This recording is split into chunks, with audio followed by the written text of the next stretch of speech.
আজকে সকালে ঘরের ইট ভাঙতে গিয়ে আমার অবস্থা পুরো শেষ। ধট উড়ে বাবা সেই গরম, ঠান্ডা আজকে খেতে হবে, যে গরম পড়েছে এর জন্য স্কুটি নিয়ে চলে গেলাম দেখো ঠান্ডা আনতে। আর যখন আমি বোতলে মুটকে খুলে গ্লাসে ঢেলে ঠান্ডাটা খেতে গেলাম, ধট শরীর ঠান্ডার জন্য কেউ এই জুস খায়? তাই বলে ফেলে দিতে হবে? হ্যাঁ। তাহলে কোন জুস খাই? ঠিক আছে, তোমার জন্য আজকে পৃথিবীর সেরা জুস এনে দিচ্ছি। শরীর ঠান্ডা হবে না মানে?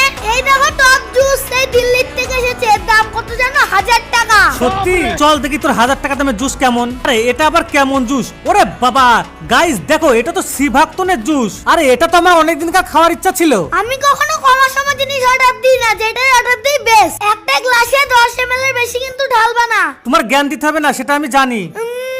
10 ml সিভাক্তন দিয়ে 1 গ্লাস জল ঢেলে চলো এবার দেখি টেস্ট করে দেখি কেমন লাগে। সেই জুস তো মনে হচ্ছে শরীরটা পুরো ঠান্ডা হয়ে গেল। তুমি একাই খাচ্ছ, আমাকে একটু দাও, টেস্ট করে দেখি কেমন লাগে। নে খা। ধট ওরে বাবা রে, জুস তো বাঘের মতন টক, আমি আর জীবনেও খাবো না।